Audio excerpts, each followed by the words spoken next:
চুক্তি চুক্তির মতনই হচ্ছে, কিন্তু যুদ্ধ ঠিক যুদ্ধর মতনই চলবে।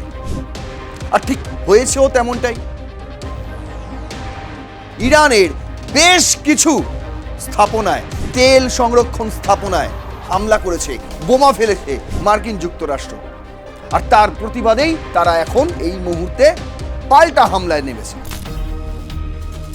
এই যে নতুন করে আবার এই হামলাগুলি হলো, এর ফলে কিন্তু নতুন করে আবার যে দাম কমেছিল গ্যাসের, যে দাম কমেছিল অয়েলের, সেগুলো আবার কিন্তু ঊর্ধ্বমুখী।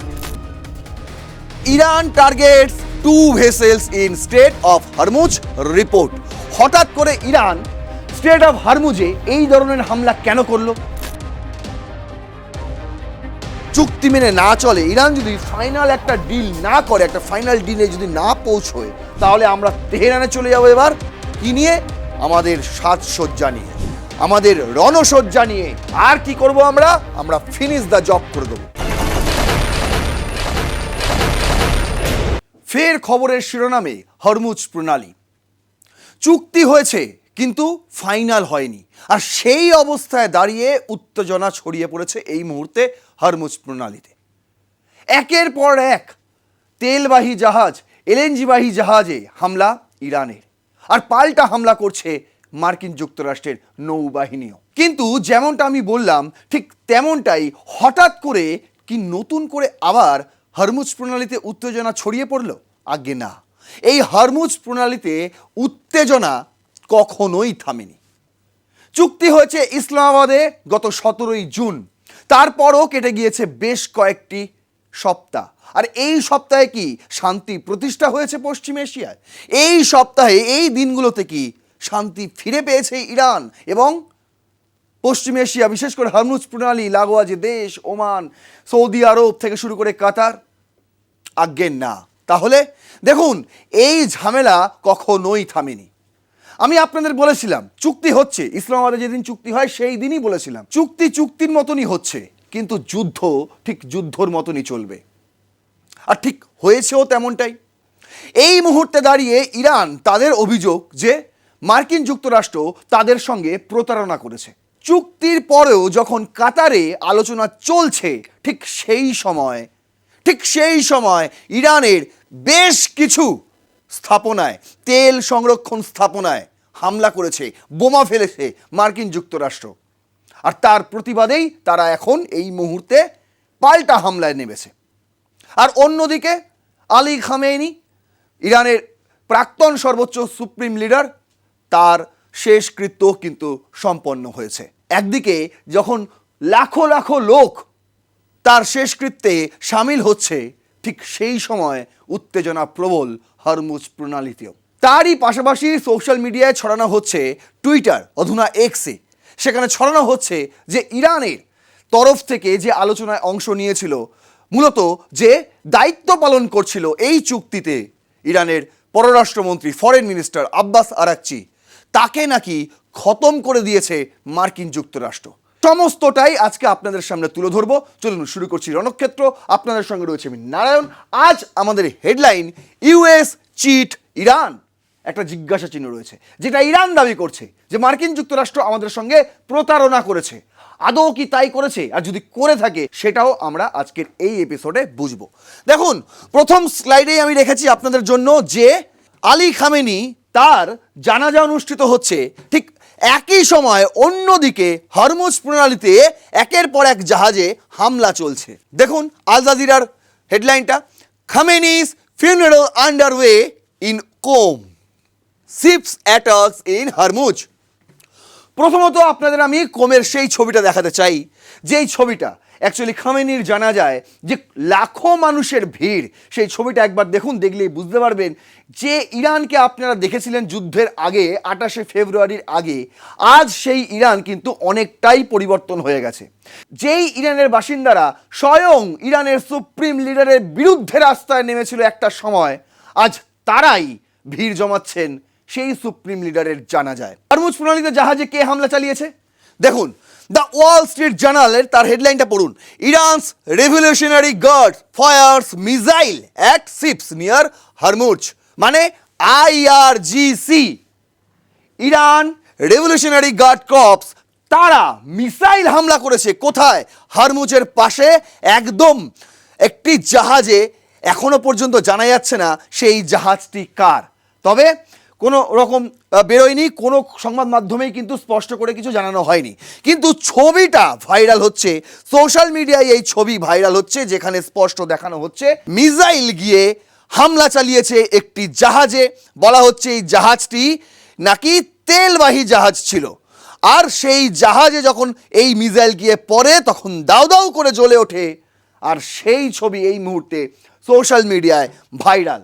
শুধু কি তেলবাহী জাহাজ, দেখুন দ্য হিন্দু করছে West Asia war live LNG tanker attack after ignoring warnings says Iran state television.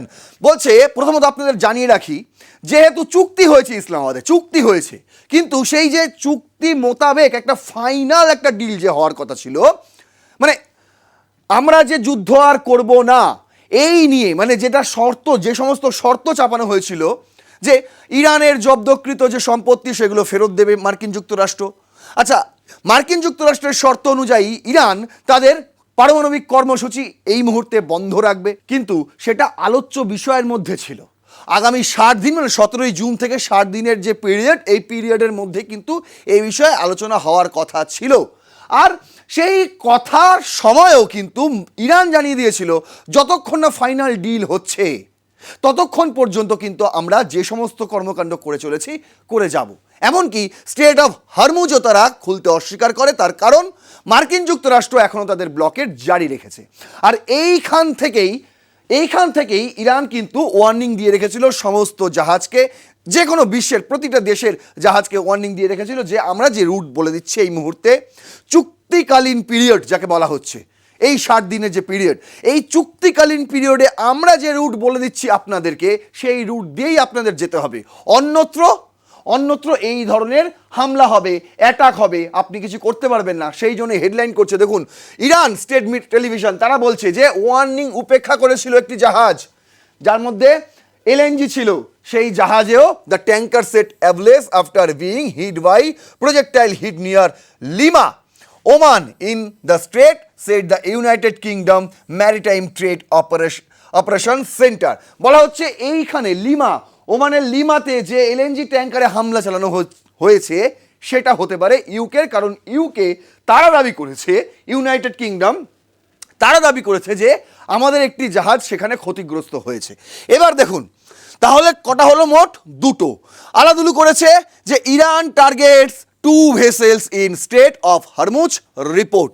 হঠাৎ করে ইরান স্ট্রেট অফ হরমুজে এই ধরনের হামলা কেন করলো, কি কারণ, সেটাও আপনাদের সামনে খোলসা করব। তার আগে যে দুটো ভেসেলে হামলা হয়েছে বলে এখনো পর্যন্ত শোনা যাচ্ছে তার একটু বিস্তারিত আপনাদের সামনে তুলে ধরি। এতক্ষণ পর্যন্ত আপনাদের আমি হেডলাইন পড়িয়েছি, এবার একটু বিস্তারিত আপনাদেরকে শোনাচ্ছি যে কোন দুটি জাহাজ, কোন দুটি ভেসেল। বলছে the 2 commercial vessels were struck by Iranian missile while transiting the Strait of Hormuz late Monday in an attack that could prompt US military retaliation, according to US media access.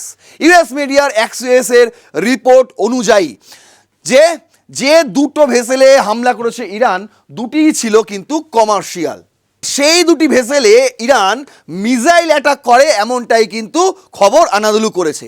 একদিক দিয়ে the UK maritime trade operation centre set it receive a report that a tanker had been hit by an unknown projectile about 8 nautical miles east of Lima off the coast of Oman. Oman থেকে মাত্র 8 nautical miles পূর্বে lima বলে একটি জায়গায়, মানে লিমার কোস্টে, সেই কোস্টে হামলা চালানো হয়, যেটা রিপোর্ট করেছে UK maritime trade operation UKMTO। কেন? কারণ মনে করা হচ্ছে জাহাজটা তাদেরই ছিল, মানে এলএনজি ট্যাঙ্কার যেটা ছিল সেটা ইউকেরই ছিল। A tanker has reported being hit by an unknown projectile on the port side causing a fire while travelling southbound and agency said in a warning notice. বলা হচ্ছে যে ওয়ার্নিং ছিল, যারই জাহাজ হয়ে থাকুক, ইউকের হয়ে থাকুক কিংবা অন্য কোনো দেশের হয়ে থাকুক, যেই জাহাজই হয়ে থাকুক, ওই এলএনজি ট্যাঙ্কারকে কিন্তু IRGCর তরফ থেকে একটা ওয়ার্নিং দেওয়া হয়েছিল যে তোমরা আমাদের বলে দেওয়া রুটে তোমরা যাচ্ছ না, তোমরা নিজেদের রুটে তোমরা যাচ্ছ, মার্কিন যুক্তরাষ্ট্রের বলে দেওয়া রুটে তোমরা যাচ্ছ, আর বিপদ তাতেই ঘনিয়ে এসছে। সেই কারণেই এই হামলা বলে আইআরজিসি দাবি করছে। অন্যদিকে a second commercial vessels was also struck by an Iranian missile, a US official told Axios.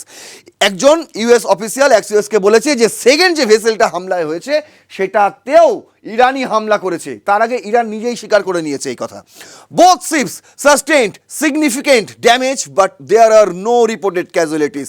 কোনো প্রাণ যায়নি বলা হচ্ছে, এখনো পর্যন্ত এই দুটি হামলায় কোনো প্রাণ যায়নি, কিন্তু দুটি জাহাজই, একটা তো ছবি আপনাদের দেখালাম, আর একটা ছবি এখনো পর্যন্ত পাওয়া যায়নি, পেলে আমি অবশ্যই দেখাবো আগামী কোনো এপিসোডে। কিন্তু যে দুটি জাহাজে হামলা হয়েছে সেই দুটি জাহাজেরই কিন্তু সম্পূর্ণ ক্ষতিগ্রস্ত হয়েছে, আর কিছুই প্রায় বেঁচে নেই, এমনটাই কিন্তু দাবি করা হচ্ছে। The identities of the vessels have not been officially confirmed. এখনো পর্যন্ত কেউ কনফার্ম করতে পারেনি সেই ভেসেলগুলো কোন দেশের এবং কি নাম তার। Bloomberg, citing people familiar with the matter, reported that the Qatari owned LNG carrier Al Rakhait was struck early Tuesday. অন্যদিকে কাতারি একটি এলএনজি ট্যাঙ্কার আল রাখায়েত সেইটাও নাকি ক্ষতিগ্রস্ত হয়েছে বলে কাতার জানাচ্ছে, যদিও এখনও কোনো রকমভাবে নিশ্চিত নয় যে এই দুটো জাহাজ অ্যাকচুয়ালি ইউকে এবং কাতারের কিনা, যেটা এখনো পর্যন্ত কোনো সংবাদ মাধ্যম বের করেনি। এখান থেকে দাঁড়িয়ে অনেক ভারতীয় দর্শক যারা প্রতিনিয়ত রণক্ষেত্র দেখেন তারা বলতে পারেন, মশাই এতদিন ধরে যুদ্ধ আর ভালো লাগছে না, আর যুদ্ধ হচ্ছে তো হরমুজ প্রণালীতে, তাতে হতে দিন, তাতে কি যায় আসে, আমাদের কি যায় আসে? অবশ্যই যায় আসে, অবশ্যই যায় আসে। এই যে নতুন করে আবার এই হামলাগুলি হলো, এর ফলে কিন্তু নতুন করে আবার যে দাম কমেছিল গ্যাসের, যে দাম কমেছিল অয়েলের, সেগুলো আবার কিন্তু ঊর্ধ্বমুখী। দেখুন আল জাজিরা করছে, gas prices rise after attack on ship in strait of Hormuz, European natural gas and oil prices have risen following reports that the LNG carrier was attacked near the Omani coast while exiting the Strait of Hormuz. এই হামলার পরেই কিন্তু লাফিয়ে লাফিয়ে বাড়ে তেলের দাম, লাফিয়ে লাফিয়ে বাড়ে এলএনজির দাম, গ্যাসের দাম। এই মুহূর্তে যেটা 46 ইউরো হয়ে গেছে, 46 ইউরো, ডলারে আপনি হিসেব করলে 52.50। আর অন্যদিকে দেখুন, অন্যদিকে অয়েল প্রাইসও কিন্তু হাই হয়েছে, যেটা গত সপ্তাহে প্রায় 69-70 ঠেকে গিয়েছিল, সেটা আজ যদি আপনি 7ই জুলাইয়ের কথা বলেন তাহলে সেটা দাঁড়িয়েছে এখন $73 পার ব্যারেল। ভাবুন একটা সময় এটাই 102, 3, 4, 110ও পেরিয়ে গিয়েছিল। কিন্তু এই ইসলামাবাদের গত 17ই জুন যেটা হয়, মৌন স্বাক্ষর হয় একটা, সেই মৌন স্বাক্ষরের পর কিন্তু নিম্নমুখী হয় এই ক্রুড অয়েলের দাম, হতে হতে হতে হতে সেটা 70-এর নিচে গিয়ে ঠেকেছিল। কিন্তু হঠাৎ করে এই দুটো হামলা হয়ে যাওয়ার পর সেটা আবার 73-এ পৌঁছে গেল। বুঝতে পারলেন? এই প্রভাব কিন্তু সরাসরি এসে পড়বে ভারতের মাটিতে। এই প্রভাব শুধু ভারতের মাটিতে না, গোটা দক্ষিণ এশিয়ায় পড়বে এই প্রভাব। তাহলে এই হামলা বিশেষ করে এই দক্ষিণ এশিয়ার জন্য কোনো রকমভাবেই বাঞ্ছনীয় ছিল না। তো এখান থেকে দাঁড়িয়ে অনেকে এটাও বলতে পারে, যারা বিশেষ করে ইরান বিরোধী, মার্কিন যুক্তরাষ্ট্রের সমর্থন করছেন, তারা তো বলতেই পারেন যে ইরানই তো দায়ী এর জন্য, ইরানই তো হঠাৎ করে হামলাটা চালালো। ইরান কেন হঠাৎ করে স্ট্রেট অফ হরমুজে এই ধরনের হামলা চালালো? কেন মিসাইল ছুড়লো? বিশেষ করে এলএনজি ট্যাঙ্কারই কেন ছুটতে হলো? আর সেই কারণেই তো হঠাৎ করে আবার গ্যাসের দাম বাড়ছে, আবার ক্রুড অয়েলের দাম বাড়ছে। এটা তাদের না করাই উচিত ছিল। কিন্তু দেখুন, এই হামলা কিন্তু ইরান শুরু করেনি। আমি বারবার বলছি, 17 জুন ইসলামাবাদে মৌ স্বাক্ষর হয়, তারপর থেকে কিন্তু কন্টিনিউ হয়েই চলেছে, থামার কোনো নাম নেই। ইরান এতদিন বাদে গিয়ে তার একটা জবাব দিল। কেন আমার কথা বিশ্বাস হচ্ছে না? দেখুন, এতদিন আমি আপনাদের এই বিষয় নিয়ে আনিনি, কারণ সত্যিই তো যুদ্ধ কার ভালো লাগে এত যুদ্ধ। কিন্তু এই বিষয়টা ভারতের রাজনীতিতে, দক্ষিণ এশিয়ার কূটনীতিতে এমনই ওতপ্রোতভাবে জড়িত যে বিষয়ে কথা না বললেই নয়। যেমন রয়টার্স তারা খবর করছে যে 1 জুলাইতে US Iran talks conclude in Doha focused on straight of Hormuz. যে বক্তব্য, যে আলোচনা হওয়ার কথা ছিল, সেই আলোচনা দোহারে অনুষ্ঠিত হয়। কবে? 1 জুলাই। এবং এখনো কিন্তু সেই জায়গাতেই রয়েছে, মানে আলোচনা হবে, হচ্ছে না, এরকম একটা জায়গা রয়েছে টালমাটাল অবস্থায়। কি নিয়ে শুরু হয়েছিল এই আলোচনা সভা? প্রথমত straight of Hormuz A focus of technical discussion in কাতারের দোহাতে সেখানে আলোচনা হয়েছিল এটাই যে প্রথম ফোকাস করা হবে স্ট্রেট অফ হরমুজে।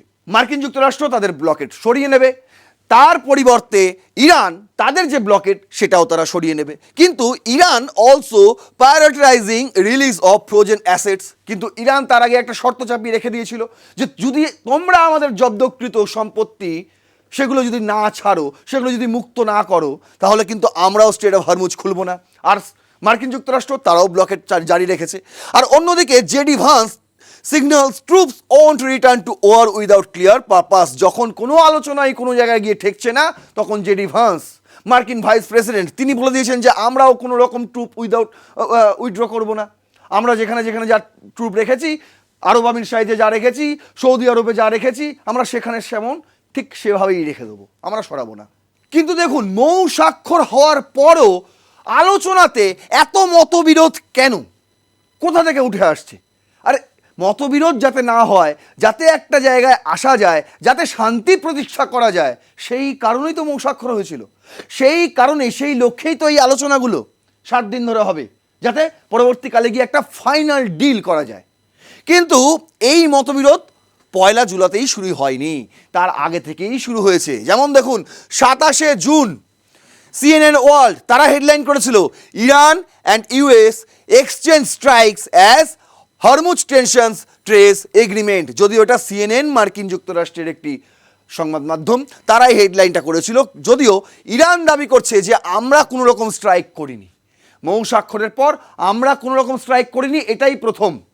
মানে 6ই জুলাই রাত কিংবা 7ই জুলাই ভোরবেলা যদি আপনি ধরেন, এই যে হামলাগুলো হয়েছে ওমান উপকূলে, এইটাই প্রথম। তার আগে কিন্তু ইরান হামলা করেনি, এটা ইরানের দাবি। অথচ CNN ওয়ার্ল্ড এই হেডলাইনটা করেছে এবং এখানে তারা, আপনি গিয়ে হেডলাইন সার্চ করে পড়বেন, সেখানে তারা দাবিও করেছে যে ইরানও নাকি পাল্টা হামলা করেছে এবং ইউএসও হামলা করেছে।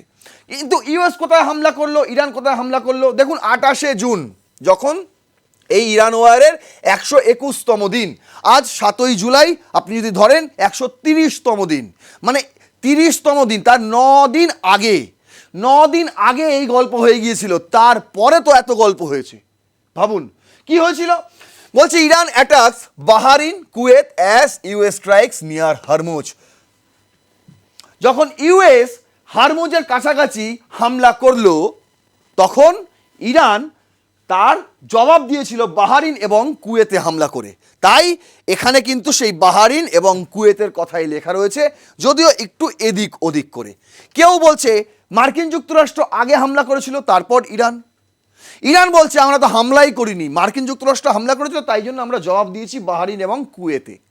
কি হয়েছিল গল্পটা একটু বিস্তারিত বলি। The United States has bombed Iran for a second straight day, striking Sirik, Bandare লেগে and Qasem Island after a drone attack on a commercial vessel near the Strait of Hormuz।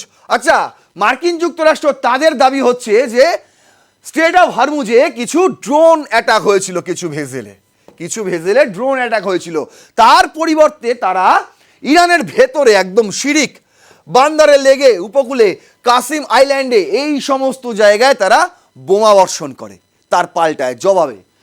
অন্যদিকে air raid siren sounded in Bahrain while Kuwait said its air defence were responding to hostile missile and drone threats raising heightened tension across the region. তেমন কোনো ক্ষতি না হলেও কিন্তু কুয়েতে এবং বাহারিনে সেখানেও কিন্তু মিসাইল এবং ড্রোনের দেখা মিলেছে এবং সাইরেনও বেজেছে। Meanwhile Israel carried out. অন্যদিকে দেখুন, এই যে বললাম 121তম দিনেই কিন্তু এত গল্প ঘটেছে। কি প্রথমত মার্কিন যুক্তরাষ্ট্রের দাবি হচ্ছে স্ট্রেট অফ হরমুজে বেশ কয়েকটি ভেসেলে ড্রোন অ্যাটাক হয়েছে, এটা মার্কিন যুক্তরাষ্ট্রের দাবি। আর এই দাবি করে তারা স্বীকার করছে যে আমরা সিরিক, বান্দারি লেক এবং কাসিম আইল্যান্ডে আমরা বোমা বর্ষণ করেছি। অন্যদিকে ইরান তার পাল্টা হিসেবে বাহারিন এবং কুয়েতে তাদের ড্রোন অ্যাটাক করার একটা চেষ্টা করেছিল।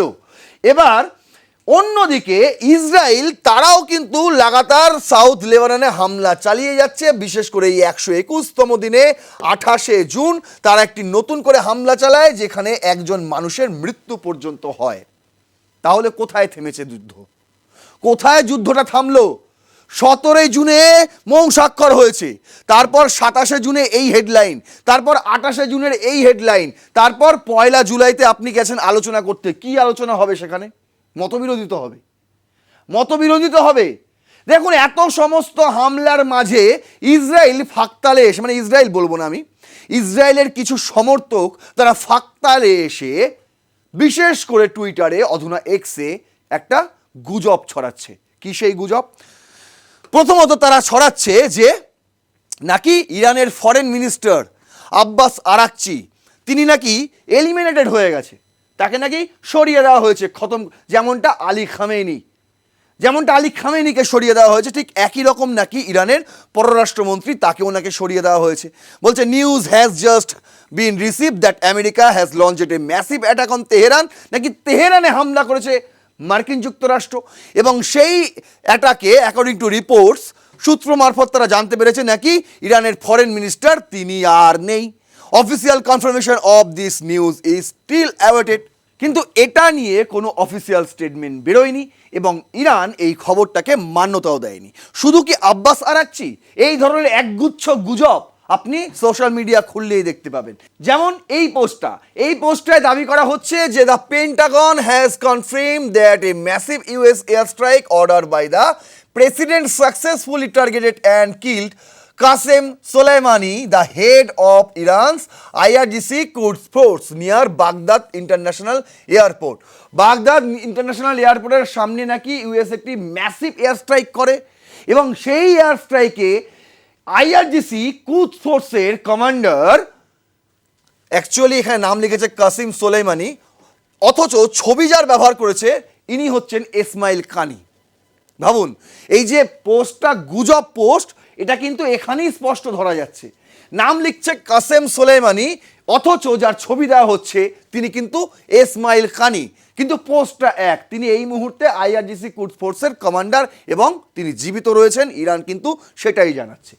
পাশাপাশি আরও একজনকে এ ধরনের এলিমিনেটেড বলে দাবি করা হচ্ছে ইসরায়েলের কিছু সমর্থকদের তরফে। এগুলো সবই কিন্তু প্যারোডি অ্যাকাউন্ট, আপনাদের বলে রাখি, মোটেই ইসরায়েল আর্মির অ্যাকাউন্ট এটা নয়। কিন্তু এই ধরনের অ্যাকাউন্ট দিয়ে, যেগুলো ভেরিফাইড চিহ্ন রয়েছে, এই ধরনের অ্যাকাউন্ট দিয়ে এই ধরনের খবরগুলো স্প্রেড করা হচ্ছে যাতে মানুষ এগুলোকে খেয়ে নেয়, অথচ ইরান এগুলো কিন্তু অফিসিয়ালি তারা জানাচ্ছে না। এবং এই খবর যে মিথ্যে আপনি পরিষ্কার বুঝতে পারবেন যদি আপনি গুগলে সার্চ করে দেখেন। দেখুন, এখানেও দাবি করা হচ্ছে যে top commander killed in US strike করেছে, আর সেই ইউএস স্ট্রাইকে নাকি আহমেদ ভাইদি, তিনি কমান্ডার ইন চিফ এই মুহূর্তে ইসলামিক রেভলিউশনারি গার্ড কর্পস আইআরজিসির commander in chief Ahmed Vahidi, এই হচ্ছে তিনি, ইনিও নাকি এলিমিনেটেড হয়ে গেছে। অথচ এই তিনটে খবরই গুজব। কেন বলছি? দেখুন, যদি সত্যি আব্বাস আরাকচি তিনি এলিমিনেটেড হয়ে যেতেন, তাহলে 7 জুলাই তিনি এক্সে পোস্ট করেছেন কি পোস্ট করেছেন? ডোনাল্ড ট্রাম্প 6 জুলাই যে পোস্টটা করেছিলেন ঠিক তার জবাব দিয়ে একটি পোস্ট করেছেন আব্বাস আরাকচি। এবার সেটা আপনাদের দেখাবো এই মুহূর্তে ইরান মার্কিন যুক্তরাষ্ট্রের যুদ্ধ ঠিক কোন জায়গায় অবস্থান করছে।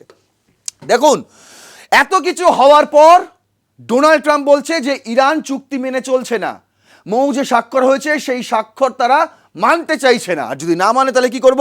ফিনিশ দ্য জব, শেষ করে দেবো সব, একদম কাজ শেষ করে দেবো। কি বলছে দ্য হিন্দুর হেডলাইনটা পড়ুন। Trump says there will either be a deal with Iran or US will finish the job. নয় তোমরা একটা পাকাপাকি ডিলে আসো, নয়তো ফিনিশ দ্য জব। বলছে কি, president Donald Trump said on Monday 6 July the United State would either reach a deal with Iran or finish the job, renewing his threat of military action as Tehran projects defense following the funeral of Supreme Leader Ayatollah Ali Khamenei. যখন Ayatollah Ali খামেনির শেষকৃত্য চলছে, জানাজা চলছে, ঠিক সেই সময় কিন্তু তারা কড়া ভাষায় একটা হুঁশিয়ারি দিয়ে রেখেছিল যে এই মুহূর্তে হামলা তো, মানে স্টেট অফ হরমুজের এলাকাতেও কোনো রকম হামলা করা যাবে না, তেহরান তো অনেক দূরের কথা। কিন্তু ডোনাল্ড ট্রাম্প ঠিক সেই মুহূর্তটাকে কাজে লাগিয়ে পরিস্থিতি উত্তপ্ত করার জন্য তিনি বলে ফেলেছেন যে আমরা এবার তেহরানে ডিরেক্ট হামলা চালাবো। কিভাবে? এমন হামলা চালাবো যেটা কাজটাকেই শেষ করে দেবে, আর কোনো কাজই থাকবে না। বুঝতে পারছেন মানে তার হুমকিটা কতটা মারাত্মক, বুঝতে পারছেন? এই 3টে সেন্টেন্স, ফিনিশ দ্য জব। আর এরই কিন্তু পাল্টা দিয়েছেন এই মুহূর্তে ইরানের পররাষ্ট্রমন্ত্রী আব্বাস আরাকচি। দেখুন, আল জাজিরার ও ইরান ওয়ার লাইভ সেগমেন্ট থেকে আমি নিয়েছি, সেখানে তিনি স্পষ্ট বলেছেন, no talks on a deal if threats continue, Araghchi warns Trump. বলছে যেখানে হুমকির পর হুমকি চলছে সেখানে ডিল নিয়ে মানে চুক্তি নিয়ে কোনো আলোচনা হয় না, কোনো কথা হবে না, আমরা এখানেই স্টপ করলাম। বুঝতে পারছি, মানে দোহাতে যেটা শুরু হয়েছিল আলোচনা, সেই দোহাতেই স্থগিত হয়ে আছে আলোচনা, আর কোথাও এগোচ্ছে না। কি বলেছেন তিনি ঠিক? Iran foreign minister Abbas Araghchi says negotiations on final deal will not begin if threats continue. যদি এই ধরনের হুমকি আসতে থাকে, এই ধরনের হুমকি যদি কন্টিনিউ হয়, তাহলে আমরাও বলে দিচ্ছি কোনো ফাইনাল ডিল নিয়ে আমরাও কোনো আলোচনা করব না। After US president Donald Trump warn that the Washington will reach an agreement with Tehran or finish the job. যখন ইউএস প্রেসিডেন্ট ডোনাল্ড ট্রাম্প এই ধরনের হুমকি দেয় যে আমরা মানে ইরান যদি চুক্তি মেনে না চলে, ইরান যদি ফাইনাল একটা ডিল না করে, একটা ফাইনাল ডিলে যদি না পৌঁছয়, তাহলে আমরা তেহরানে চলে যাবো। এবার কি নিয়ে? আমাদের সাজসজ্জা নিয়ে, আমাদের রণসজ্জা নিয়ে। আর কি করব আমরা ফিনিশ দ্য জব করে দেবো। তারই পাল্টা দিয়েছেন আব্বাস আরাকচি। অথচ ইসরায়েলের কিছু সমর্থক তারা রুটিয়ে বেড়াচ্ছে যে এই মুহূর্তে আব্বাস আরাকচি আর নেই। ভাবুন, হয় কখনো? ছবিটা দেখলেন, আলী খামেনির জানাজার ছবিটা, সেখানে দাঁড়িয়ে যদি এত বড় একটা ফিগার তিনিও যদি এলিমিনেটেড হয়ে যেতেন, তাহলে কি এই ছবিটা আজকে দেখতে পেতেন? তাহলে তো আরও বড় টালমাটাল অবস্থা হয়ে যেত ইরানের। তো সেখান থেকে দাঁড়িয়ে এই মুহূর্তে এটুকু বলা যায় যে যুদ্ধ থামার কোনো নাম নিচ্ছে না। সে যতই পাকিস্তান আসুক মধ্যস্থতাকারী হিসেবে উদয় হয়ে, পাকিস্তান তার দ্বারা এই যুদ্ধ থামানো হচ্ছে না, খালি নাটক দেখানো হচ্ছে। বিশ্ববাসীকে খালি নাটক দেখানো হচ্ছে। দেখুন, আজকে এই ডিল করে দিলাম, কালকে ওই ডিল করে দিলাম, আজকে শান্তি চুক্তি করে দিলাম, কালকে অশান্তি চুক্তি করে দিলাম। অথচ যুদ্ধ কিন্তু হরমুজ প্রণালীতে চলছে, আগুন সেখানে দমছে না। কথায় ফুলঝুরি ছড়ালেই হবে না, সেটা কাজেও করে দেখাতে হবে। সেটাই এখন শিক্ষা দিতে হবে ডোনাল্ড ট্রাম্পকে। তিনি যদি সত্যিই চান যে ইরান যুদ্ধ থেকে বেরিয়ে আসবো, তাহলে তাকে ইসরায়েলকেও বলতে হবে লেবাননে হামলা করো না, আর তাকে নিজে থেকেও ডিসিশন নিতে হবে যে আমরা হরমুজ প্রণালীর ব্লকটা আগে থেকে খুলে দিই, তাহলে ইরানও খুলে দেবে। তাদেরকে ডিসিশন নিতে হবে যে আমরা ইরানের জব্দকৃত সম্পদ ছেড়ে দিই, তাহলে ইরানও পারমাণবিক কর্মসূচি বন্ধ করে দেবে। কোনো না কোনো সময় ডোনাল্ড ট্রাম্প কিংবা মার্কিন যুক্তরাষ্ট্র কিংবা ইসরায়েল তাদেরকেও মাথা ঝোঁকাতে হবে, তখন যখন ইরান ডিসিশন নিয়ে নিয়েছে যে আমরা কিছুতেই আত্মসমর্পণ করব না। যদি এই যুদ্ধ দীর্ঘায়িত হয়, তাহলে আমরা দীর্ঘকালীন যুদ্ধের জন্য রেডি আছি। এই বিষয়ে কিন্তু আমি আপনাদের আগেই জানিয়েছি যে দীর্ঘমেয়াদী যুদ্ধের জন্য কিন্তু ইরান প্রস্তুত রয়েছে। তাই ইরান কোনো মতেই মার্কিন যুক্তরাষ্ট্র এবং ইসরায়েলের কথা মেনে নিয়ে তাদের পকেটে ঢুকে যাবে না। আশা করি বোঝাতে পারলাম। যদি এরপরেও কোনো প্রশ্ন থাকে তাহলে অবশ্যই কমেন্ট বক্সে লিখবেন। আর এই এপিসোডটি যদি ইনফরমেটিভ মনে হয় অবশ্যই শেয়ার করবেন, আরও 5 জনকে দেখার সুযোগ করে দেবেন, লাইক করবেন ভিডিওটি, সাবস্ক্রাইব করবেন আর প্লাস নিউজ 24/7 দেখতে থাকুন রণক্ষেত্র। জয় হিন্দ, বন্দে মাতরম। কি রে, তোর বেশ র্যাশ হয়েছে দেখছি। হ্যাঁ রে, কি করবো বলতো, র্যাশগুলো কিছুতেই কমছে না। অনেক কিছু ইউজ করলাম তবুও কমছে না। আমার মনে হয় তোকে কোনো একজন ভালো ডার্মাটোলজিস্টের কাছে দেখানো উচিত। তুই ঠিক বলেছিস, কিন্তু কোনো ভালো ডার্মাটোলজিস্ট থাকলে একটু সাজেস্ট কর না প্লিজ। এই তোর তো একবার র্যাশ হয়েছিল না? তুই কোথায় দেখিয়েছিলিস? তুই একবার গৌরীদেবী হসপিটালসে দেখাতে পারিস, ওখানে ভালো এক্সপিরিয়েন্স ডার্মাটোলজিস্ট আছে। আমারও সেম প্রবলেম হয়েছিল, এখন ওখানে ট্রিটমেন্ট নিয়ে আমি এখন ঠিক আছি।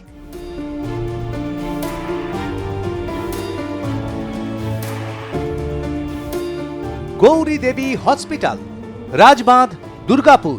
যোগাযোগ 8001003333, 8001113333।